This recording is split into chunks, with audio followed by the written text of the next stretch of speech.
You are now locked into the Red and Blue Rivalry Podcast, the podcast where we talk all things San Francisco 49ers and Dallas Cowboys. My name is Eric Hernandez, and I'm calling all the faithful. And I am Philip Enriquez, repping for America's team. And the 2019 season's in the rearview mirror as far as the regular season goes, man. Yeah, and still a lot to talk about. Oh, a lot to talk about, definitely. So let's. I wanted to start this thing off, man. Kind of just recapping, these two teams. Both these teams started 3-0 this season, but one of them went 10-3 down the stretch, while the other went 5-8. Yes, and that's the big difference here. So we'll touch on that, man. But how are you feeling, man, as a Niner fan, knowing that you got the first round bye, home field throughout the NFC playoffs? I mean, I'll let you go, man. Have your time. Oh, well, how we got there, and the game against Seattle, beating Seattle in Seattle to win the division, to win the number one seed, was just something that, it hasn't happened. They haven't won there since the beginning of the decade. I think 2011 was their first win, right before they had drafted Russell Wilson.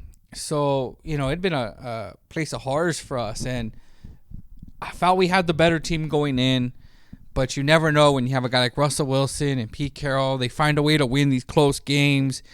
How are the Niners going to react?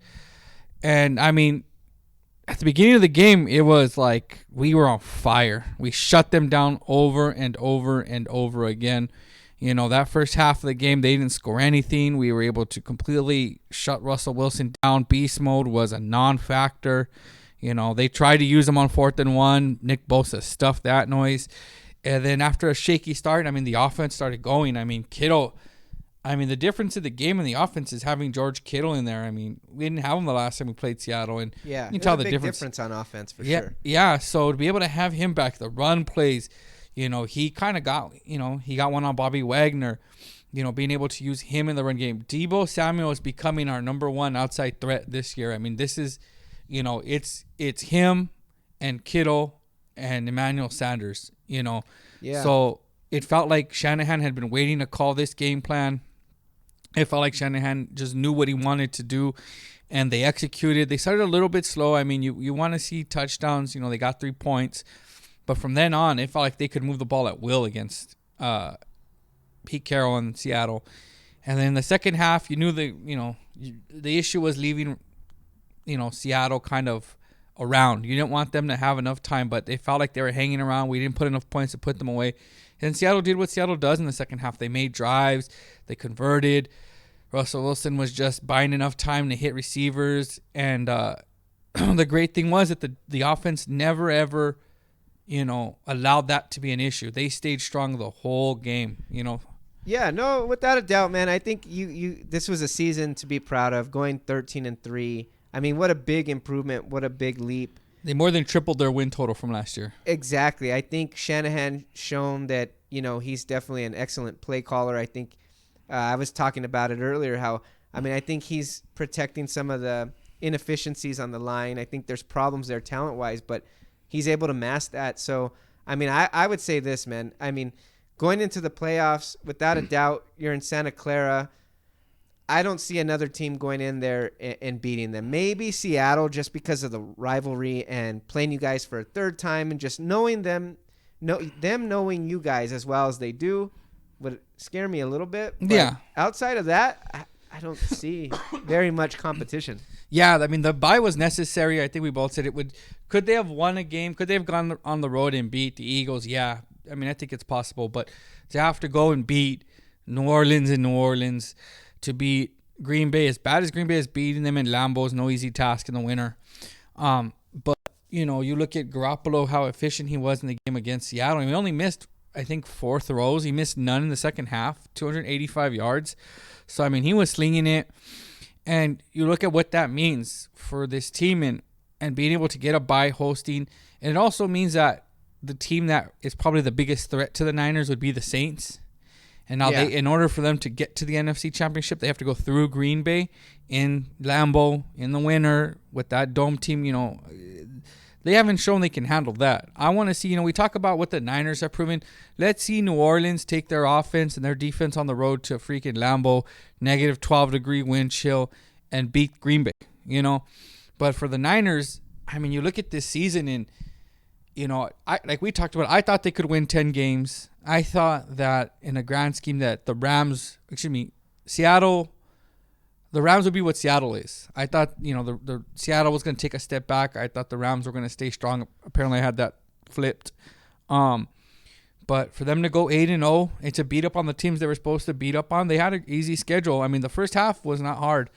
But, and that was the thing. People were talking about, they haven't played anybody. But then when you go and beat Green Bay and you go on the road and you hang with the best team in football in Baltimore, you go on the road and you beat the New Orleans Saints in the Superdome. That's not easy. Then you go and you beat Seattle in Seattle. I mean, they've played every way possible. They never looked like they were beaten. No. You not look at at any point during the season. You felt like, man, if they had a drive, if they had one more drive against Baltimore, if they had one more drive against, they had chances to beat Seattle last time in Santa Clara.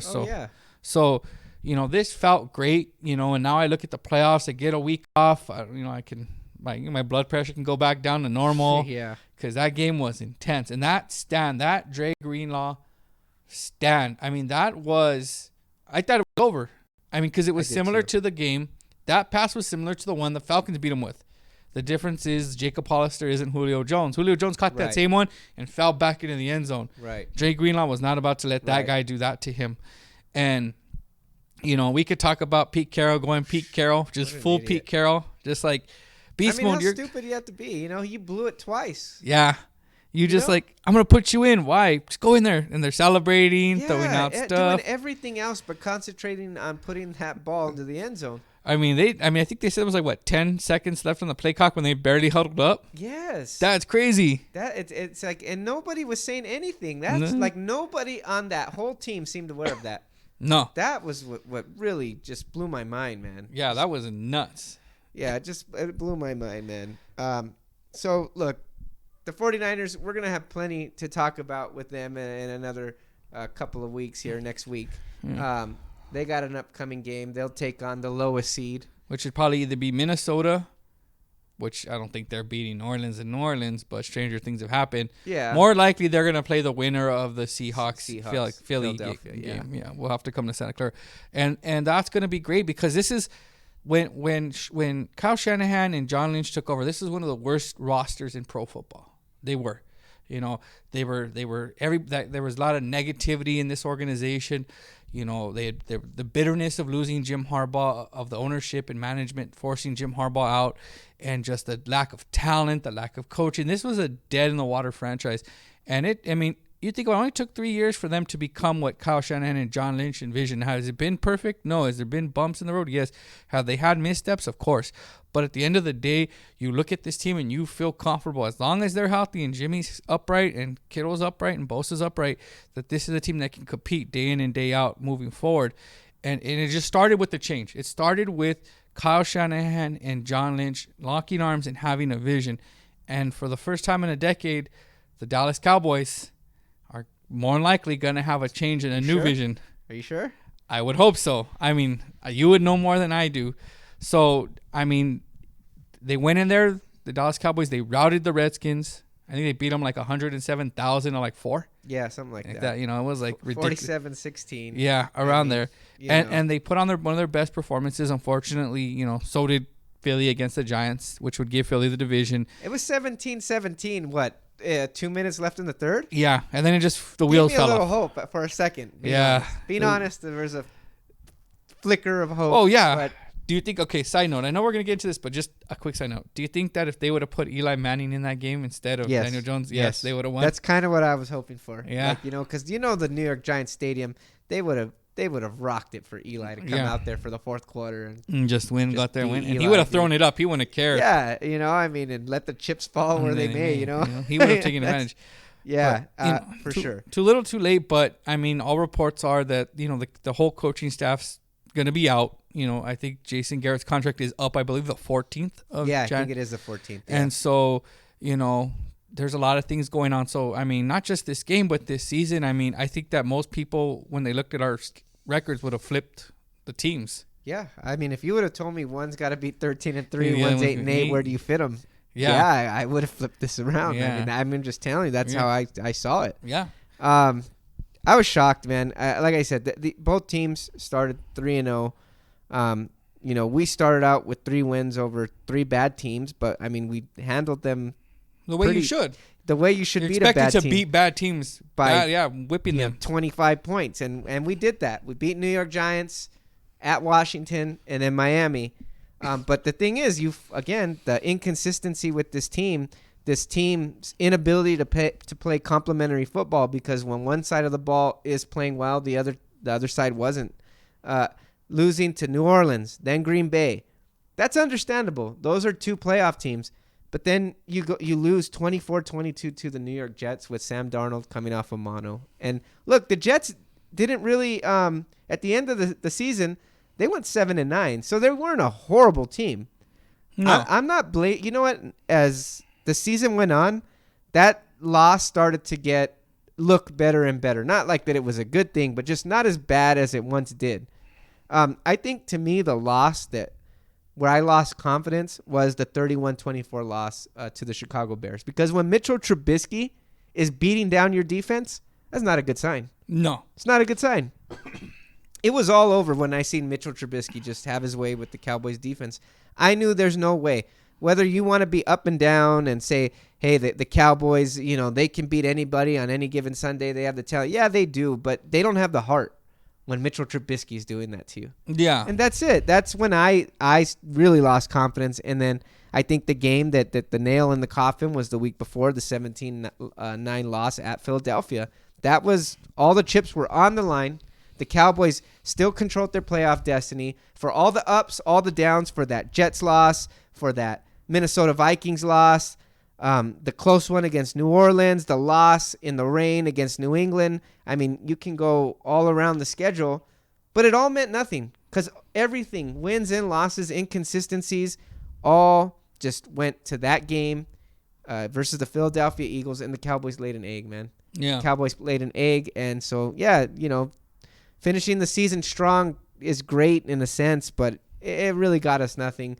And, now there's several question marks on this team. Overall, look, I think the Cowboys offense played pretty well throughout the season. They're the number one offense. Yeah, it's just the inability to convert that into points. Yeah. Yeah, when they got in the red zone, it's like they I don't know. It's like they didn't know what to do. It's like their offense they're used to the big play. They're used to having that space and stretching the field, and not being able to do that. For whatever reason, I know Dak used to, be an option and do the QB option and use his legs to get into the end zone. I didn't see much of that. Unless they were, maybe 1 or 2 yards out, I didn't see a lot of Zeke runs, which were usually money a couple of years ago. So they got to get that settled. But overall, it looks impressive. Dak is just shy of 5,000 yards. So, that 65% completion percentage, 30 touchdowns to 11 interceptions, 33 rushing touchdowns. So he has a 3-to-1 touchdown ratio. That's great. Yeah. Zeke, for as many bad games as he's seen this season, and it looks like he was inconsistent for the majority of the season, he finishes with 1,357 yards. Yeah. 4.5 yards per carry average. That's not bad when you're talking about a workhorse running back like Zeke. 4.5 is good. Yeah. 12 touchdowns. Again, if I told you your starting running back had 12 touchdowns, I'm sold. Yep. Nothing's wrong. Look at Cooper, 79 receptions, 1,189 yards, 8 touchdowns. Gallup, right behind him, 66 receptions, 1,107 yards. Both these receivers had over 1,100 yards. That's great. 6 touchdowns. Cobb, he had 850-something yards.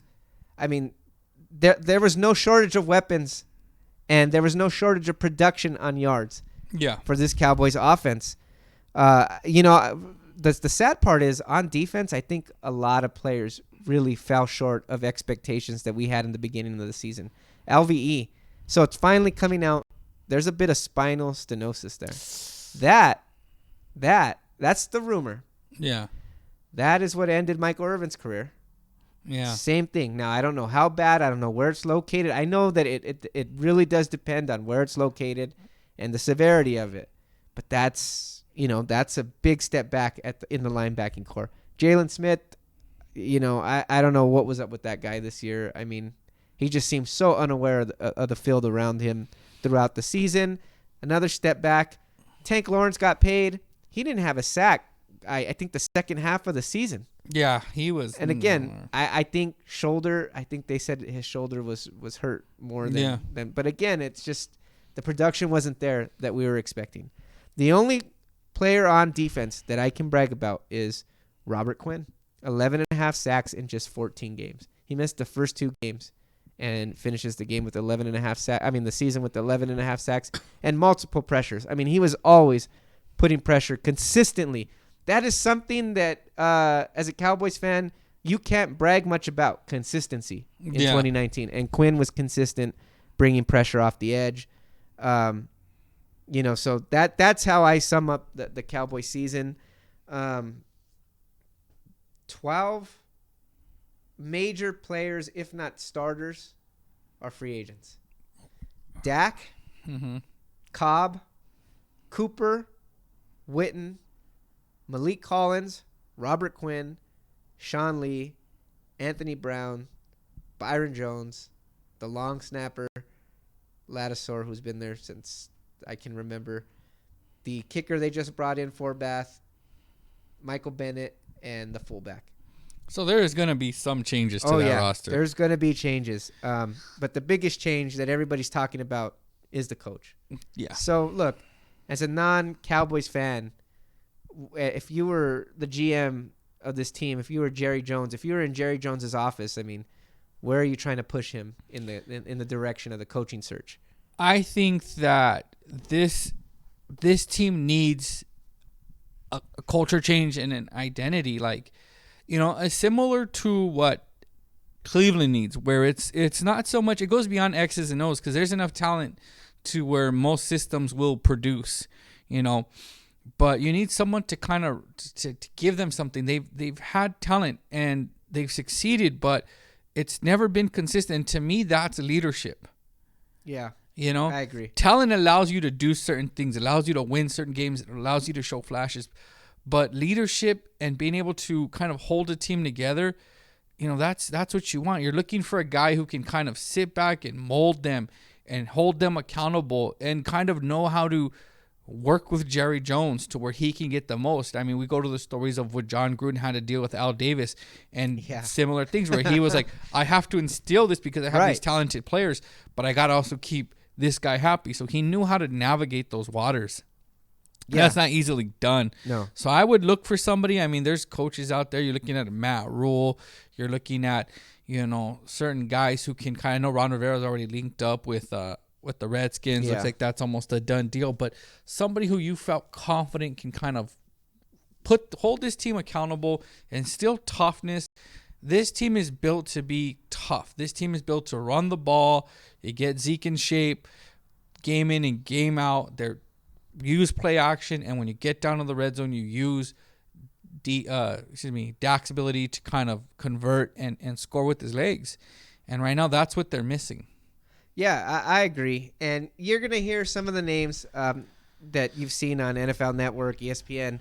Lincoln Riley, Oklahoma coach. I mean, what are your thoughts on Lincoln Riley as a head coach? I'm not a big fan of his. I feel like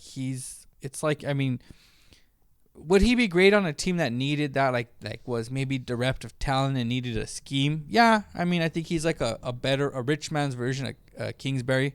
Yeah, I think he's better than Kingsbury. Yeah, I mean, but along that kind of that template of a guy who's like, if you're a team that's like, you know what, we don't have a lot of talent, but we can get a certain type of guy in here and a certain group of guys, and we can take advantage. Like Arizona does. Arizona isn't loaded with talent, but they find a way to beat Seattle. Right. They went heads with the Rams. They went heads with the Niners. Yeah. So I just don't think for Dallas he would be the guy I would go to. No, I mean, and then when you look at Kingsbury, when you look at Riley, he's kind of set there. Yeah. You know what I mean? It's like, you're going to really have to really convince him to remove himself from the college ranks and step into the pro game. Yeah. I looked up the salaries, man. He makes $6.5 million per season. And look, he's an offensive guru, but the offense wasn't a problem. And at just 36 years old, I'm worried that Jerry and Steven will chew him up and spit him out. You know what I mean? Then you look at Urban Meyer.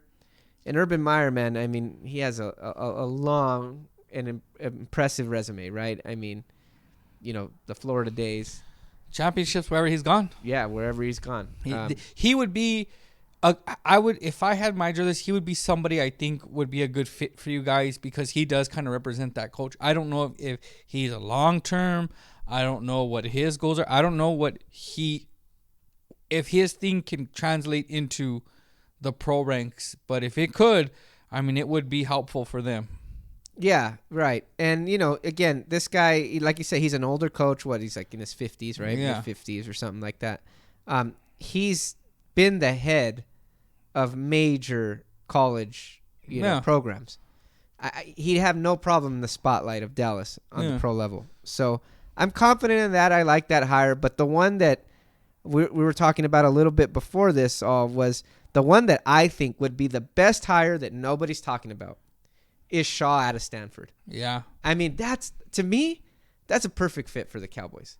Yeah. Perfect fit. And you look at Shaw, because I wrote down and looked up how much these guys make.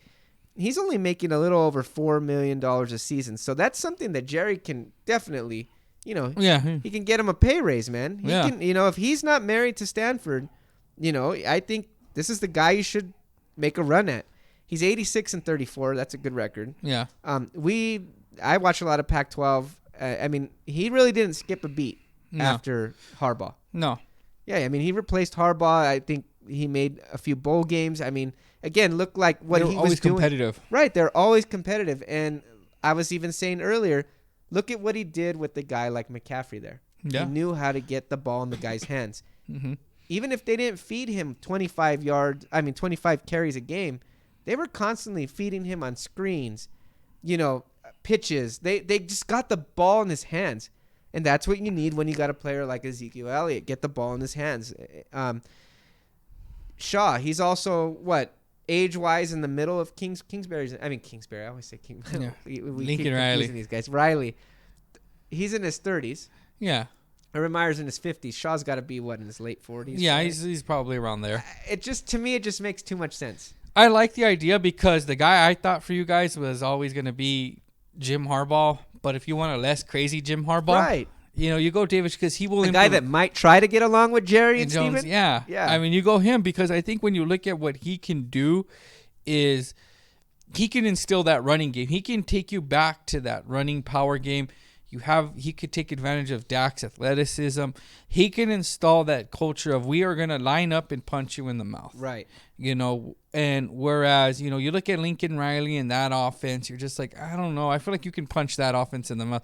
And you saw what LSU did. Right. LSU punched that offense in the mouth. Right. What makes you think that's going to translate any better when he had his pick of top talent? You know what I mean? I mean, look at who's in the playoffs now. I mean, these guys have tough defenses. Look at the San Francisco D-line right now. I'm watching them sack Russell Wilson on replay. Yeah. I mean, look at what the New Orleans line was able to do to the Cowboys earlier with Cam Jordan. Yeah, I mean, even Seattle's still got Clowney out there. He's been known to wreck a game or two. Yeah, teams are still loaded, and you want to be able to come off the ball. You have to be able to run the ball. You have to be able to come off the ball with some type of ability to make them be afraid of you. And Dallas just feels like they don't have that anymore. And you don't want to kind of waste this offensive line's prime. You got Tyron Smith is getting up there. I mean, I still think you don't know how healthy is the center. Frederick, coming back. You hope that maybe he'd just come back from that disease to get him a year. Yeah, I think he should look better than he did this year. Yeah. You look at Zach Martin? Zach Martin, there you go. I mean, he's the anchor. That's the best player on the offensive line. Yeah. You look at this team, Lyle Collins at right tackle. He played great this year. Yeah. So you're kind of just blind one spot, but they have the ability just to come off the ball and just smash. Yeah, and that's right up these guys' alley, man. I mean, hey, if they can't get Shaw, then honestly, right now I'm getting kind of desperate. I'd probably say take a shot at Harbaugh too. He's not doing too well in Michigan. No, I mean, So- he'll go. I mean, I'm sure he wants out. Yeah. Oh, yeah. Yeah. He'd want to go before they fired him. Yeah. And I think he would be the one because his attitude, you saw what he did with the team, like just like your guys' team, an inconsistent team. Then you forget how much talent the Niners had when he took over, with Willis, with, they integrated Justin Smith, Frank Gore, Vernon Davis, Right. Alex Smith. These guys were like, they're going 8-8, 6-10, but they had talent, and he was able to get the most out of them. And I think whereas he really didn't respect, I don't think he respected Jed York, and I think he had an issue. I don't think he'd have as big of an issue with Jerry Jones, simply because he'll tell Jerry Jones, "I want this," and Jerry Jones don't care. All right, here, we need this guy. Is it going to result in 2 wins? Yeah. Okay. Here you go. Yeah. And he can get them. He can get the most out of them. College football, I mean, like you said, he's had his time in college. I think it's kind of run its course there. But, yeah, if I was them, I would take a run at him because he is the one guy that can instill a culture. Everybody else is either a play caller or, you want to be able to build this offense or this. He's the guy that's going to change your team holistically, Yeah. One last thing, because this will be the end of Cowboys talk for 2019. As a Niner fan, knowing what you know about the way the Cowboys call plays and things like that, is there anybody on that staff you would even think about keeping? On the Cowboys? Coaching staff, yeah. Like, I mean, you probably would want to get another. You would want to get to continue to see Kellen Moore grow. I think that, like, we always talk about rookie quarterbacks and we give them passes, right? But we don't talk about rookie head coaches, rookie offensive coordinators. Right. This was his first time calling plays. And a quick story for Kyle Shanahan. The first game Kyle Shanahan ever had as a head coach, he went for it on fourth down like about a half dozen times, and he kept putting his defense in horrible positions because he still had the mindset of an offensive coordinator. He didn't see the big picture. I think that with Kellen Moore is somebody that can develop an offense. And you just need somebody to kind of guide him, show him the ropes of this is why we don't. Okay, yeah, I know you have this great plays. We're not going to use them back to back to back. We're going to spread things out. We're going to run the ball. We're going to I want you to install more. That's where Jason Garrett's failure is. He had a good coach. He never instilled like a game plan for him. Like, okay, you're my offensive coordinator. I want you to install running plays for Dak in the red zone. I want the running thing to be primary. I want you to be creative with the running game. Don't worry about the pass game. We got the talent on the pass game. Be creative with the run game. All right, this is our game plan. We're going to face the Eagles. Guess what? The Eagles, they don't have a great secondary. I want to torch them early. I want to test that secondary early. If not, I want screens. I want draws. I want to motion them. I want a game plan like that because you left it up to somebody who's never done it before. Right. As brilliant as he is, you never gave him direction. Right. So Kellen Moore is somebody I think with direction. I don't know. I guess it looks like everybody's gone. Yeah, so he's going to be, I think, an OC somewhere. I think under somebody who will have ability to kind of guide him and teach him the ropes, Yeah, that'd be the best case for him and his Yeah, his career I'm as a not coach. big on Chris Richard as a head coach. As a coordinator, there are rumors because the Cleveland Browns, they let go of Freddie Kitchen, so they're interviewing Robert Saleh, the Niners defensive coordinator this week. And Chris Richard is someone they said they wanted to keep an eye on if he's replaced. He's familiar with Richard Sherman in that defense, so it's just a familiarity thing. Yeah. There's internal candidates I would like as well, but I get the point. Tom Sula? No, never again. I showed you that press conference. That's the craziest press conference I ever heard. As bad as it was, at least you never had Jim Tomsula as your head coach. Yeah. When you hear that press conference, you know nothing good is coming from this day. Makes the Campbell years Oh look yeah, okay. those are the Landry years compared. At least he knew what he was gonna do. Yeah, we're gonna go to SeaWorld. Tomsula's like, I don't know what we're gonna do. What's going on over here? Buddy. Yeah. Other than that, man, you guys, you worried about anything postseason? Like anything? Like for instance, D Ford. He's been a hamstring injury, nursing the hamstring. Knocked him out twice already. Yeah, that's crazy. They knocked him out for almost a month. Yeah. Then they got him back, and he went right back out. Right back out. I think it was against, if I can remember correctly, it was against New Orleans. Put him back out. Okay. He started against New Orleans, and he went back out. Yeah. So he was out for that game. He was out for the Atlanta game, and then he was out for this game. He's going to get rest. He should be ready to go, but hamstrings, you never know. Soft tissue injuries, you just never know. Yeah. The one I really want back, who should be back, is Jaquiski Tartt. I mean, they talk about him. He's the communicator of the safeties. He is the guy who kind of makes the plays in the secondary. He makes sure everybody's lined up. So kind of want him back. D Ford will be back. There's even talk of getting Quan Alexander, the star linebacker. Whoa. Yeah. Really? He tore his chest. Yeah, he tore his right? pec. Yeah. They said there's a chance he could be ready for the NFC Championship game if they make it. Really? This guy's like rehabbing like crazy. Like He they wants said, to play. yes, because they told. I mean, he spent like 5 years in Tampa. He's never seen a playoff game. Oh, He yeah. doesn't know what that looks like. Yeah. So it was funny how every time Kyle Shanahan's like, nah, he's not. He's out for the year. And then they posting videos of him catching, him Really? rehabbing, and he's like, nah, I'm not sure. And he's still. So now the tune is, if they can get to the NFC Championship, there's a possibility he is going to be ready to play.